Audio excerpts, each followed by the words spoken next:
Good afternoon. Can anybody hear me?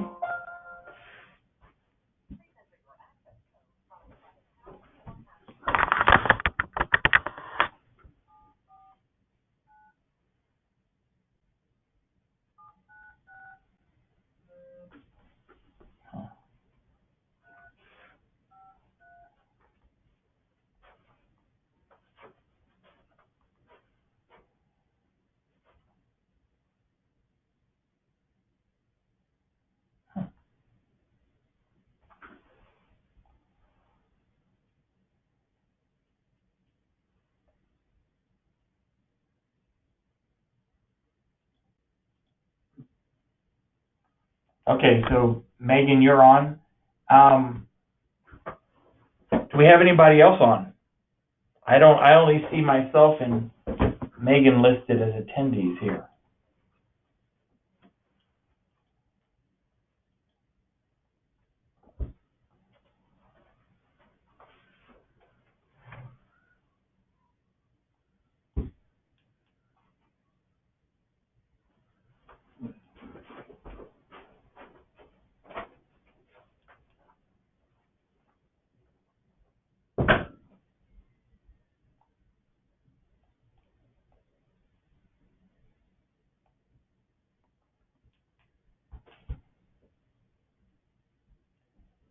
Megan, do you have an ability to talk, or does other people have an ability to talk where I can hear them, or is everybody on mute?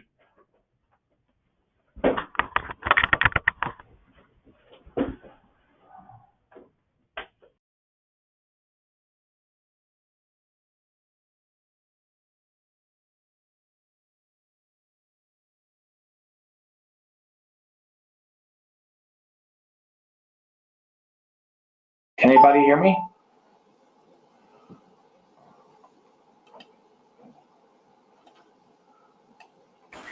Okay. All right. Hi, this is John Boy. I'm on.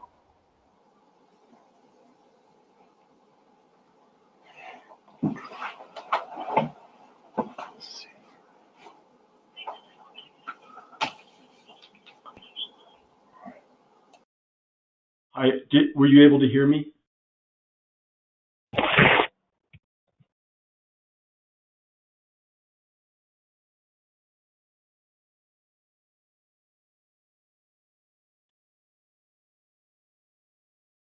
Hello? Can you hear me? Hi, yeah, this is John Moy. Can you hear me? Yeah. Okay. Okay. Can everybody hear me? Yes. Okay. Yes. Okay, great.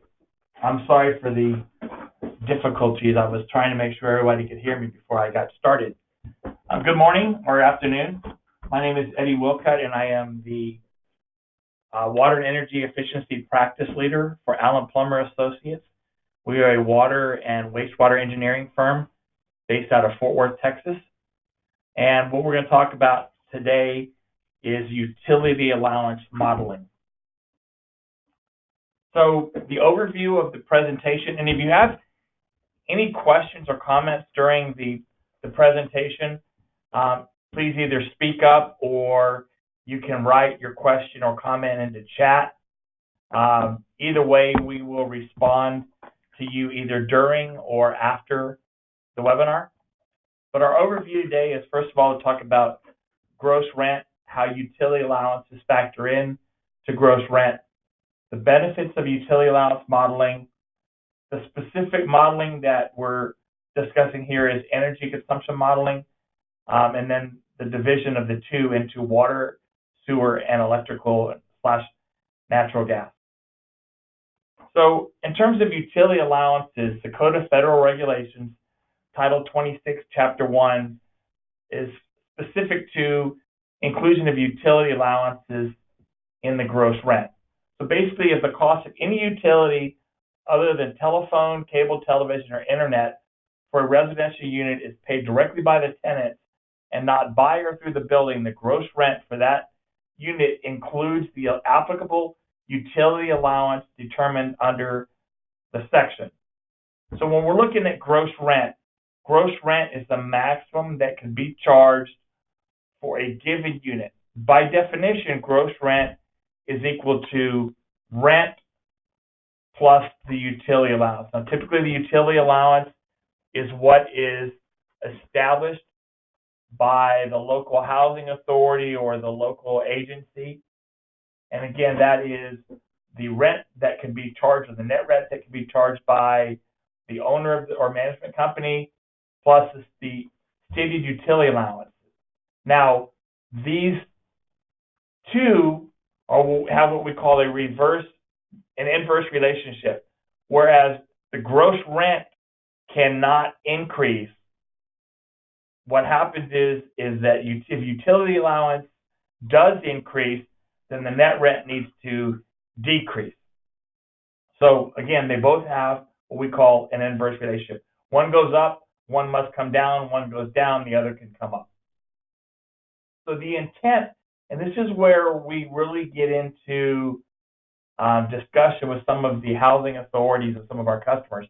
The intent of a utility allowance is to protect the tenants from paying more than they can afford. So when you're developing your gross rent and you say, this is how much they should pay for the utilities, and this is where we need to set our rent. The problem is that a published utility allowance does not keep the tenant from paying more than the published amount to utility.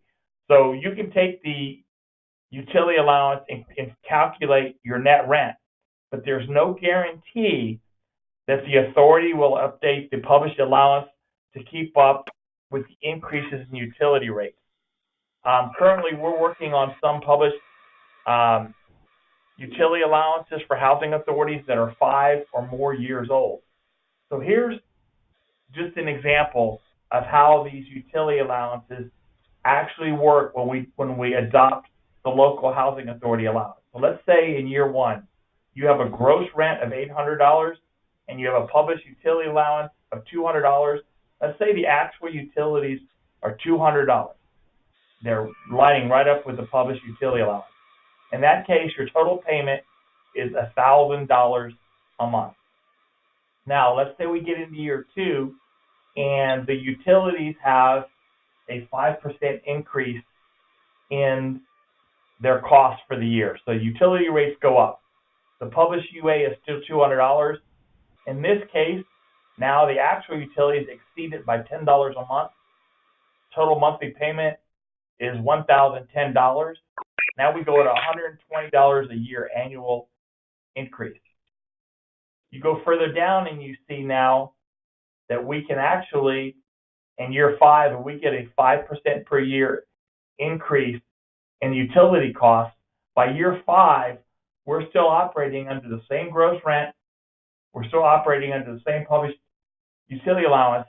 The difference is that tenant is now paying $517 more to the actual utilities.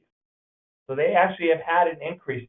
So the published utility allowances have not protected them from paying necessarily more than they can afford.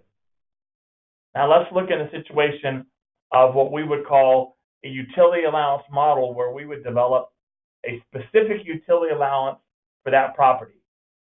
In that case, if we developed a utility allowance, and let's say we developed one that we said was $200, if the actual utilities changed and there was a 5% increase, the gross rent would then need to come down. The total payment would remain at $1,000, and the annual increase would be 0 for the tenant. What you in essence do when you develop a specific utility allowance is you develop one that is generally more specific to your property, lower than the published utility allowance, but over the years, if there's an increase in the utility cost, you're still going to need to adjust your gross rent. All in all, you're able to still increase your NOI because you have a much lower utility allowance, but it also is a more fair and equitable practice for the tenants so that they're never getting an annual increase and what they should be paying.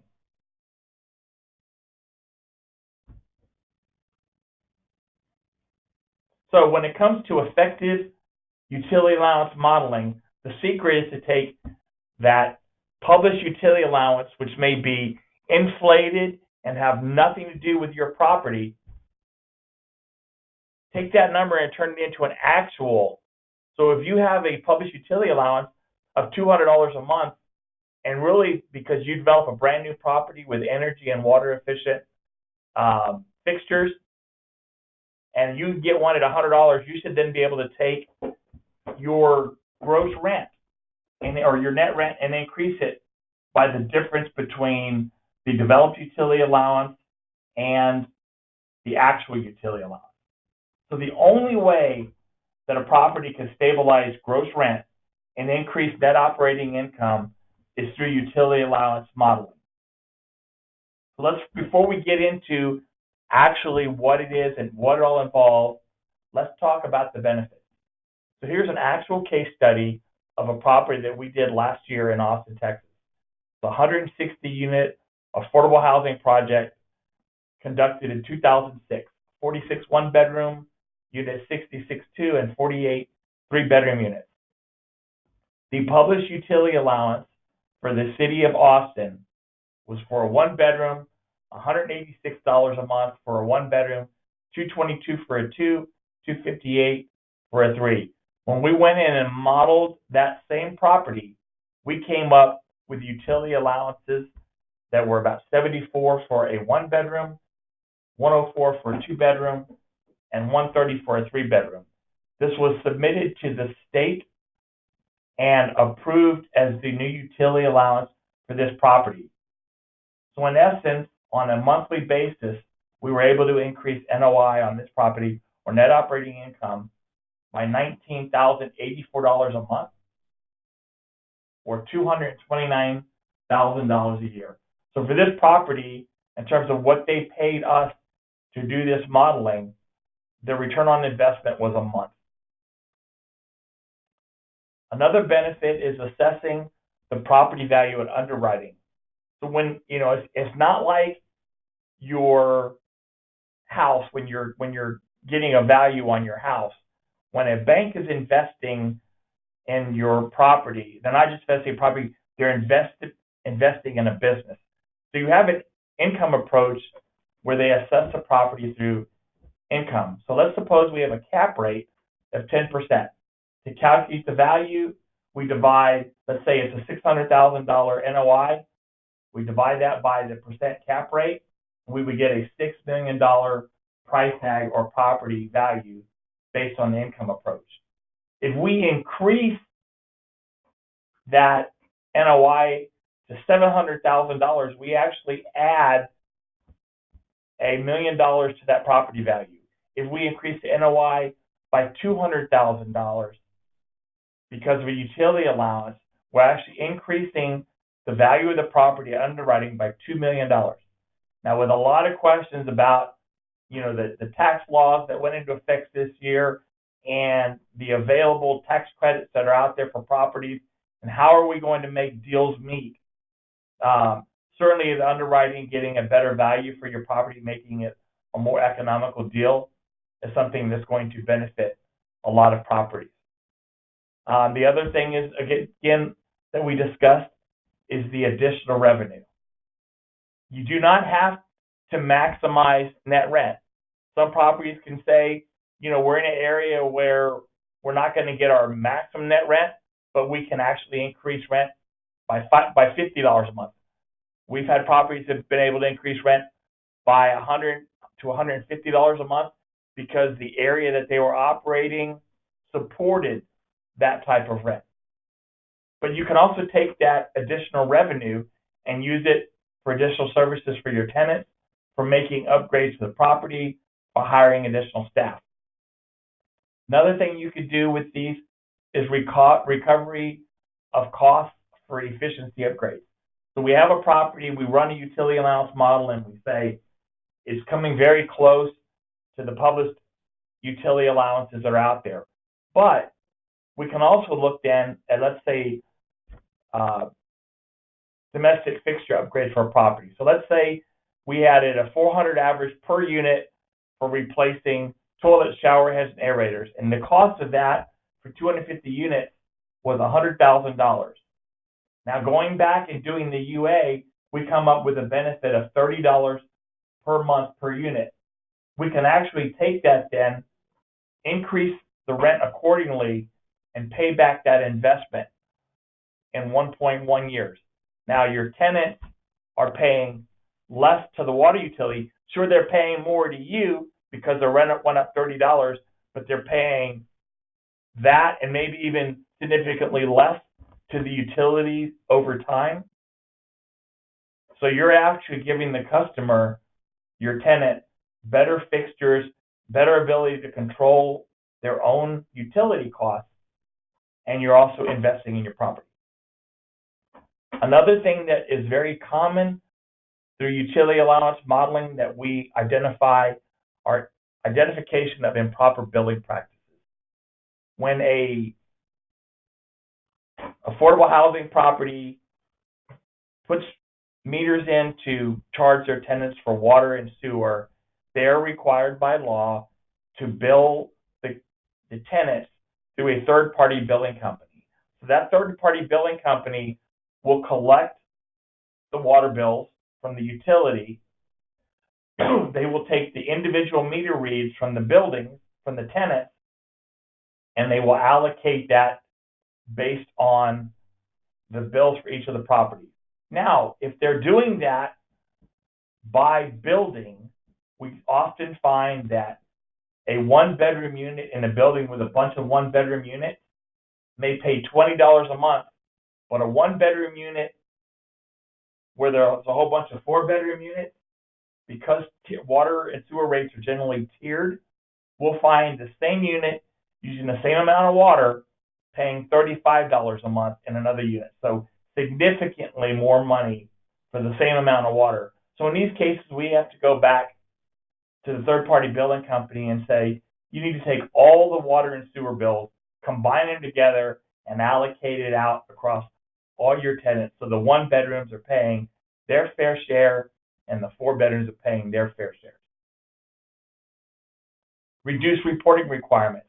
Custom utility allowances based on energy consumption modeling require review once a year. If the utility rates have not increased, there's no change, and you just need to let the state agency know of this status. We have a lot of people that come to us and they're worried that potentially because they're developing their own utility allowance that they're going to need to report quarterly, they're going to need to collect bills. That is completely incorrect. Another benefit is identification of additional opportunities. Once we build a model, we can actually then run scenarios. So if you have a certain type of HVAC units or certain type of water heaters, appliances, ranges, what have you, you can actually put in the higher efficiencies, calculate your cost, and see what your payback is so you can identify the best opportunities for your property. The best time to develop these utility allowance models are before the property is even built, so that you can run these scenarios before you build it, before you buy your appliances, and make all your decisions. Because a lot of times, the arm that's building the property is going to save as much cost as they can at time of build while still meeting code requirements. However, if they're able to see the benefit of the utility allowance model by making the right choices, then certainly we can see that maybe they make a better choice now and they get their costs back within about a year or two. And then from beyond that, it's just a continuous benefit in net operating income. I'm getting a code here that there's an error. Can everybody still hear me?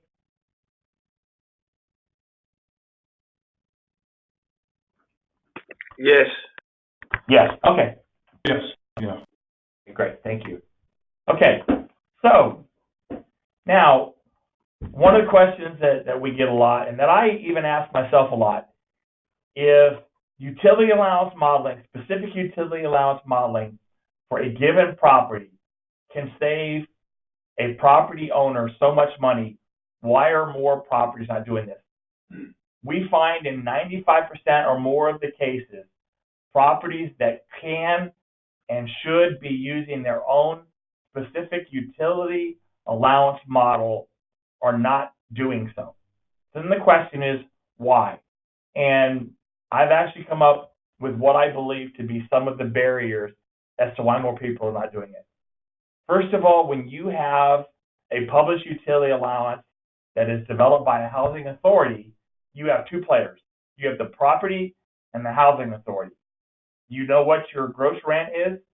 You know what the housing authority's published utility allowance is. You add those together, and that's how you're going to figure out what your rent and charge. Nobody else you have to report to. Nobody else you have to involve. When you do an energy consumption model, now you have your specific property. You have the actual tenants, their individual habits. You have the housing authority. You have a state agency who has to review and approve the model. You have the Internal Revenue Service who has established the rules for the energy consumption model. And then you have the utility companies who are sometimes changing their rates 3 or 4 times a year, depending on the type of utility. So this becomes a barrier to maybe some people's choices in doing this modeling. Other barriers. Our own state does not know much about this. Not uncommon for us to start working in a state where we call the state agency and they say, we've heard of it, but we don't know much about it. Show us what you have and we'll review it. Again, unfamiliarity across the industry. We've had several property management companies that manage a large portfolio have told us in the past there's no benefit to us. Recently, we had a company tell us that. We ended up meeting the owners, not realizing that they were under this management company. We started the process. The first property, we increased their NOI by $200,000 a year.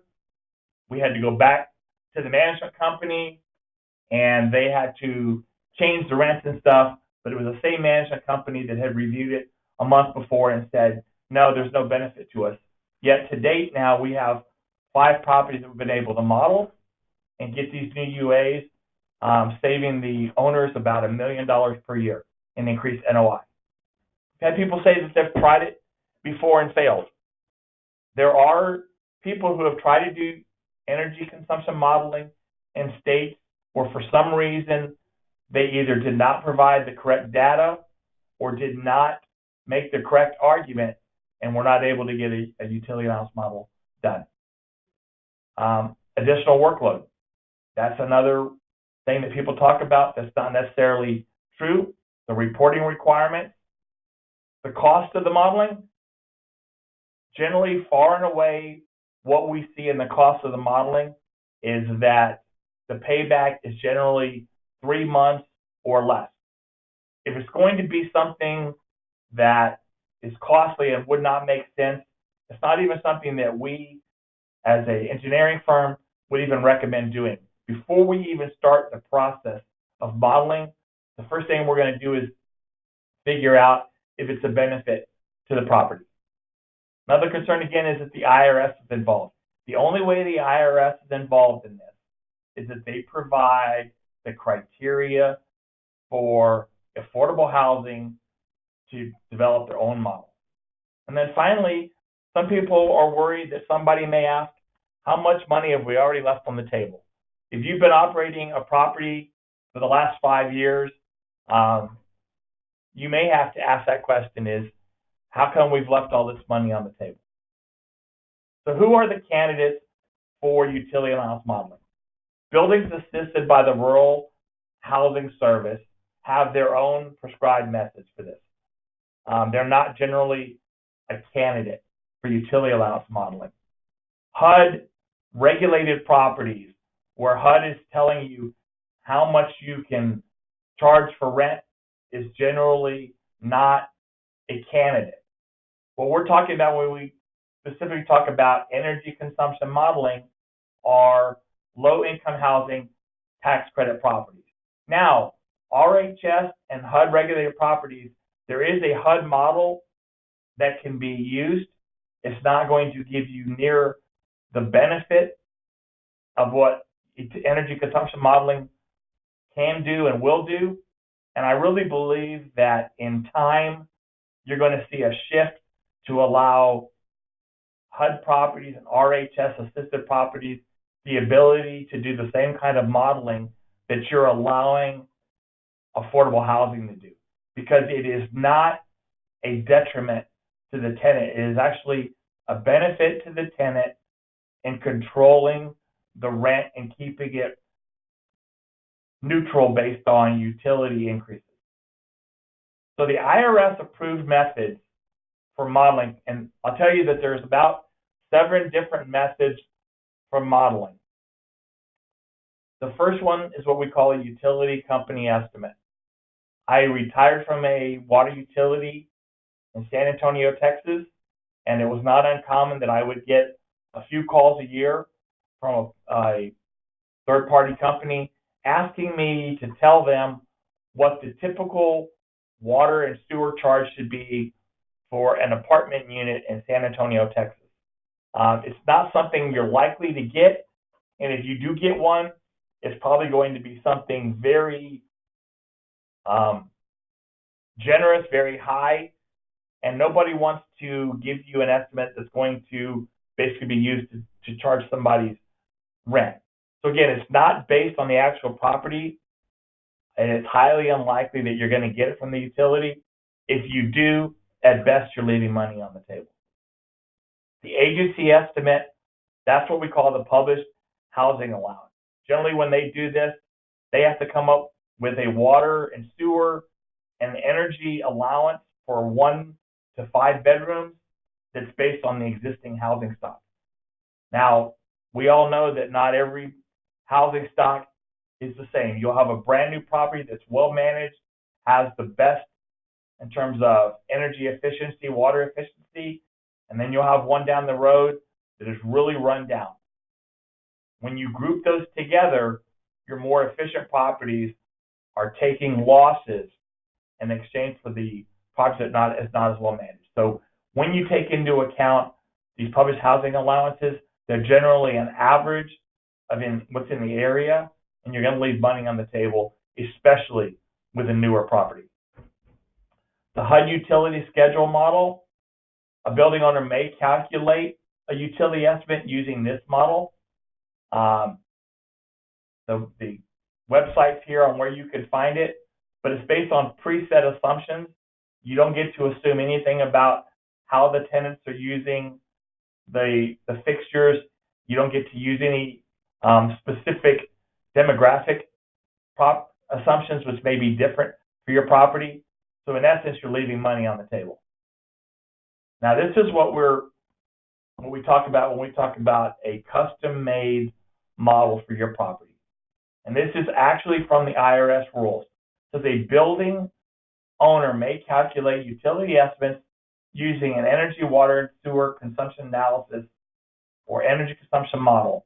The model must, at a minimum, take into account specific factors, including but not limited to building orientation, design and materials, mechanical systems, appliances, characteristics of the building location, available historical data.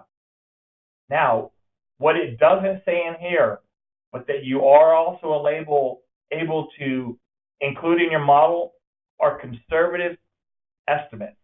And what I mean by conservative estimates, if I sell you a brand new car and I tell you that car is capable of 50 miles to the gallon, a year later you come back to me with the car and you tell me that that car that I sold you is only getting 10 miles to the gallon.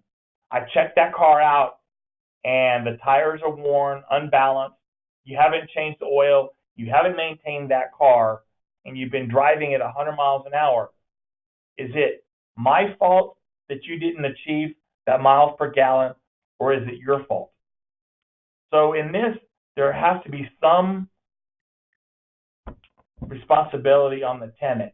In other words, for example, if the tenant leaves the unit in the middle of the summer, you would not want to assume that that tenant is leaving the thermostat at 60 degrees and cooling that space while they're out at work. You would want to assume that they're turning that thermostat up to at least 78 or 80 degrees.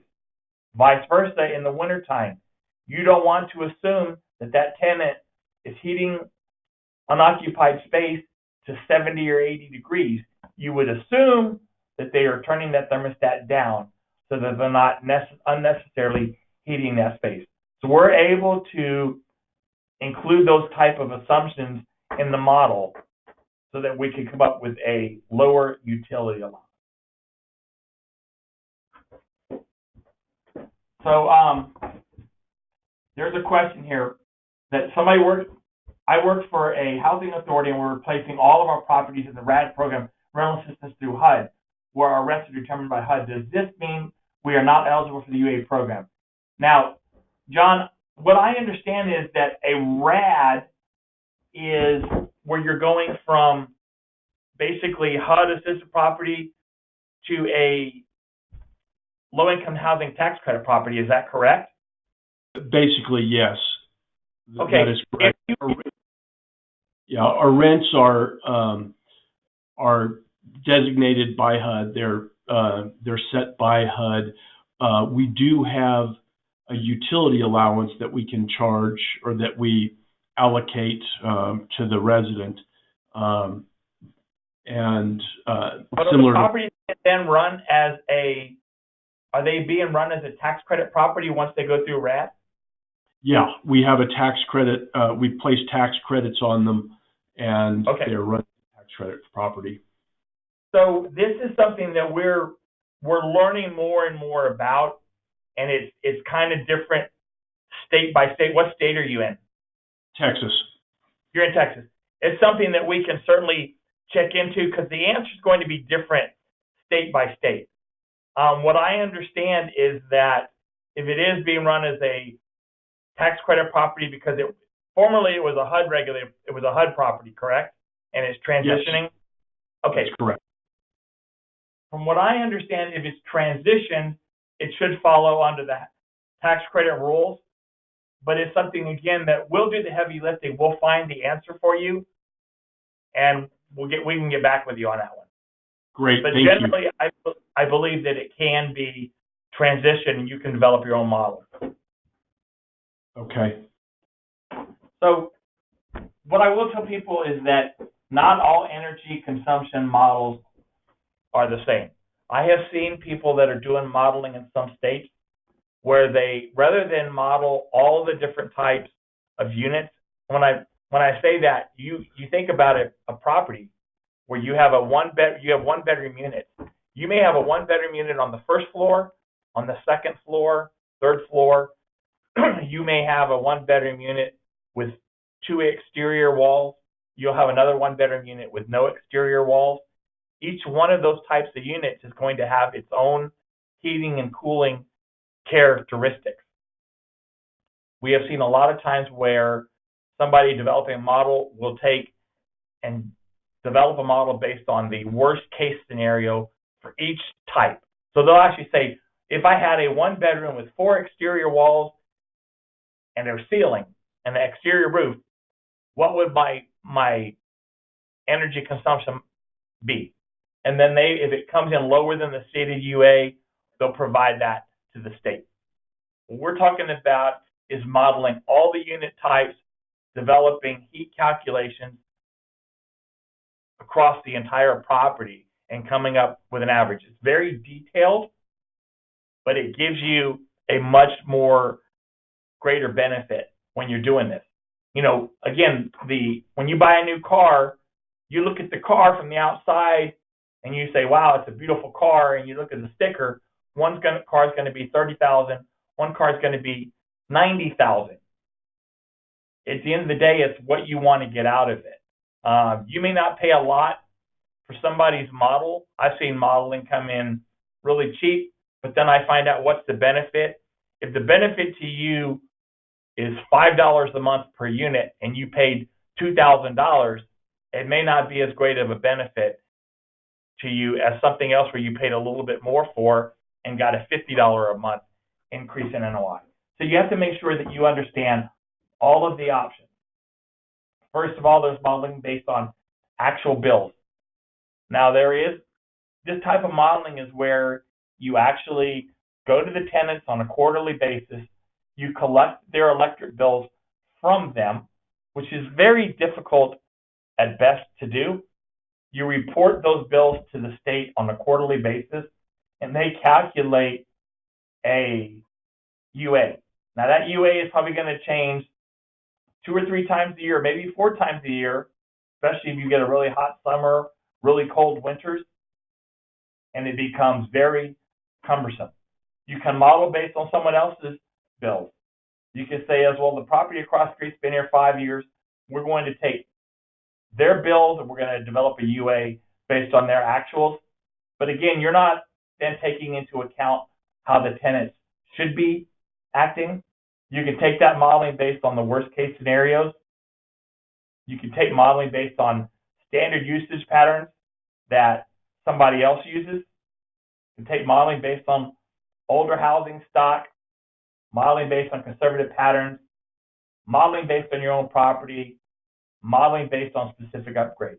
What I want to get across to you is sometimes the cheapest options are the most expensive. Factors that included in your own custom building energy model should be the building construction, the orientation, the appliances, the demographics, the conservative usage patterns, the utility rates, and potential upgrades. Deliverables, when we do this kind of modeling, include the property-specific model so that you can actually go into the spreadsheet and change your scenarios. The utility allowance review. Sometimes we find that a property has been not operating under the correct utility allowance in the past. Sometimes we find that the rate that has been applied to that property has been applied incorrectly and they're entitled to money back. We also provide a detailed methodology report, and that becomes very important. I have seen utility allowance models that are 70 and 80 pages, Word documents, 10 font, that are submitted on an annual basis. They're paid for on an annual basis, and they're lengthy, they're confusing, and they don't really say much. And it really hides a lot of the fact that you really only need to do really your detailed modeling one time, and then you need to every year account for the changes to the utility rates. But a lot of times the states want to know not only what was your outcome, but they want to know how you got to those outcomes. They want to be able to look into a spreadsheet and go to cell G54 and find out what was your calculation behind that. Too many times I have seen consultants say that that method or that calculation is proprietary, therefore they're not going to allow the state to see that data. When you do that, you are almost guaranteed not to get your energy consumption model approved by the state. So the majority of time that we see a property that comes back and say we were not approved, it's because the consultant was not willing to share their calculations. So every time we do a report, we provide a detailed methodology report, step-by-step, showing what our assumptions are. We provide all of the owner certification documentation. Right now, we're modeling in 5 states. We started out modeling in Washington State, which I still believe today was the hardest state to model in. To date, we've modeled more than 80 properties in Washington. We've successfully modeled now in Texas, in Oregon. We're modeling in New York, Connecticut, and in Florida. But what we do when we do this is we meet with the state agency from the very get-go. We find out what documentation they need. We also interact with the approval authority. We develop this relationship. When the problems occur is when you have the owner, the property manager, and the consultant all talking to the state. There really needs to be one voice that they can develop a relationship with, so that if there's a question, they're not getting 3 different responses. So we really, I think one of our big strong points is that we interact with that approval authority, and we handle that. So when we're looking at, I'm going to show you some examples of what we look at when we look at property. So water and sewer modeling. For a given property, and it changes based on the end uses, the multipliers, etc. But in this situation, you see on this pie chart, showers being the greatest amount of water use on where I pulled this example from. Some cases may be toilets, but another big deal when you do showers is, again, we know we're heating that water, so there's a lot of energy embedded in that water. So here was a case where we have a monthly sewer base. So the property does not get charged for sewer based on the gallons. It's based on a flat rate. So we have a sewer base of $35.19 a month. We have a water base charge, which is just your meter fee, which is $482 a month per unit. We have an adjustable rate that has to vary across the units because it's tiered coming from the utility. So you actually have to develop a tier across the property. You have to look at how much water is being used across property and how much effect that consumption has on the tiered water rate. So you actually calculate an adjusted rate for each type of unit. We then go in and we look at, based on the demographics for the property, how many gallons are used in the toilet, showers, all the way down to the kitchen faucets.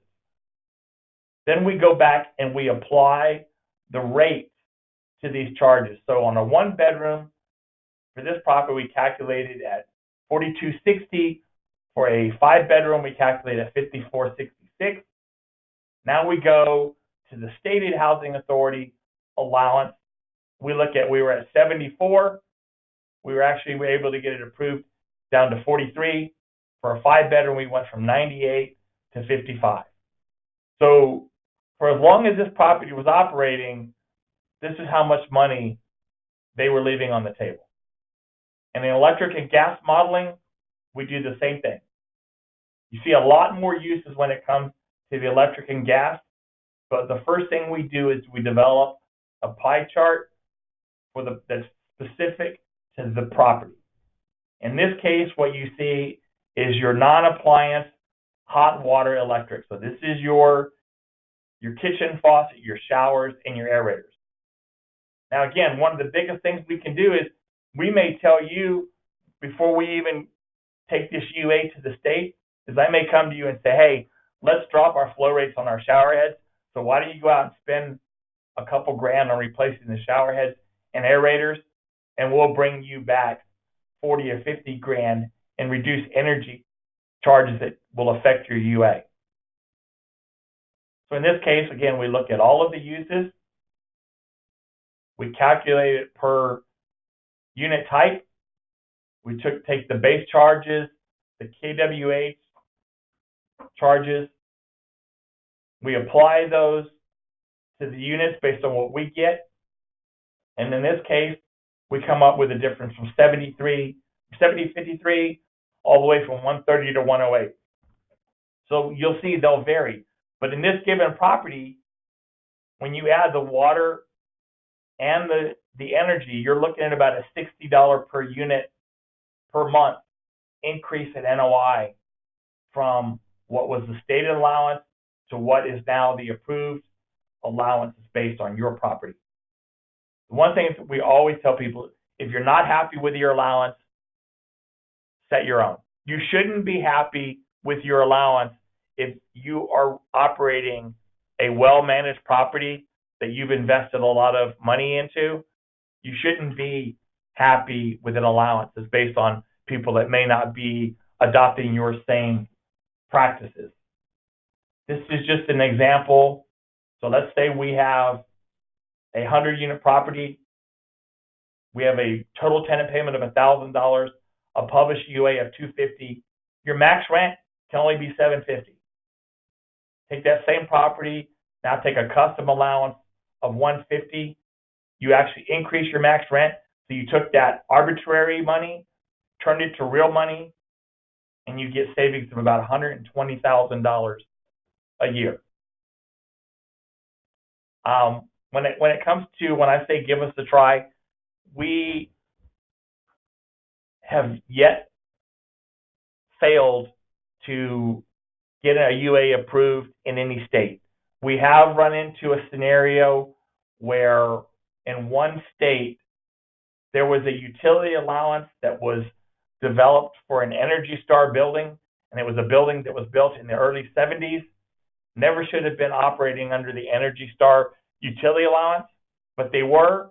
So when we ran the numbers, they were lower than the standard utility allowance, but they were much higher than the utility allowance that they would have been operating under.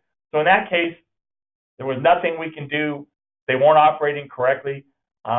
We certainly didn't charge them for that modeling, but we did point out to them that that was an error on their part that needed to be corrected.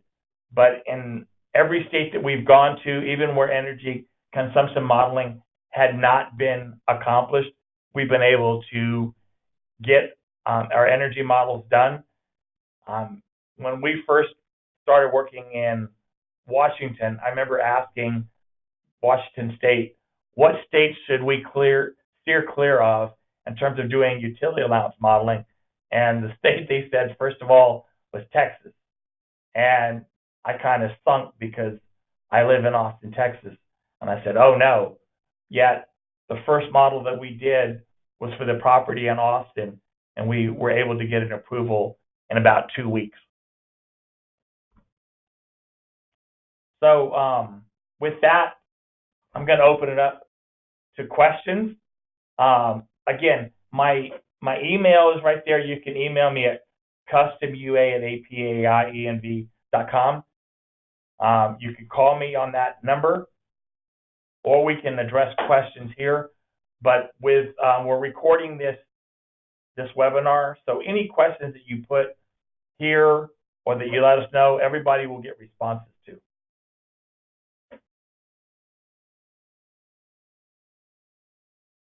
Do we have any specific questions?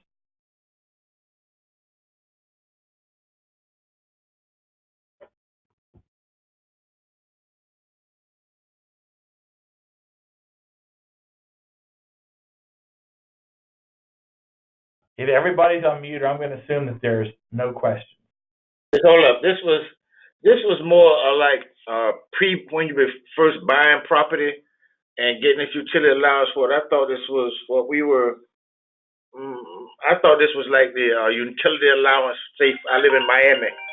The utility allowance that we were looking at was the ones that if you're going to let the client has to pay their own electric, you have to give them an allowance.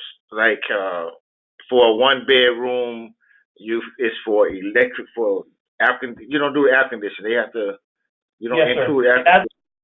That's what we're talking about. You have to give them an allowance. If they're paying their own electric, you have to give them their own allowance. Typically, you fall back to the local housing authority, which has calculated what that allowance should be based on the best site, and you calculate your rent based on that. What we're talking about is developing your own allowance based on your own fixtures, on conservative usage patterns, an allowance that is lower than the local housing authority that allows you to increase your rent. Oh, okay. So that's based on consumption and a whole lot of other different. No, it's not based on the actual consumption. The actual real consumption has nothing to do with it. Okay. The utility allowance is based on what fixtures you have, what appliances you have, the number of people that live there, and how they should be operating those units. And generally, when you put those factors together, it should be significantly lower than what the county allows you to do. So that should increase our rent that we have, that we can rent. Yes, sir. And when you go to that model, then whenever there's an increase from the utility, you'll have to lower your rent a little bit, but you'll still Right. be much better in your NOI, and your tenants will then not be burdened by increased utility rates, because every time that utility rate goes up, their rent's going to come down a little bit. But because there's such a huge gap right now between the housing authority's allowances and the one you developed, it'll be years before you ever get to a point where you wouldn't be. And by that time, probably about every 5 or 10 years, then the housing authority will come up with another utility allowance that's even higher, and then you'll be lower than that, and you'll be able to set your income. So it's something that will balance out every 5 to 10 years. And it's something to help guide you through figuring that out, because right now I got clients that pay $60, clients with no income that don't pay rent. And we have Right. to wind up giving them just, money for electric, the full allowance, because they don't even have any income. They are living off TANF and different things like that. Mm-hmm. So I don't know how that works.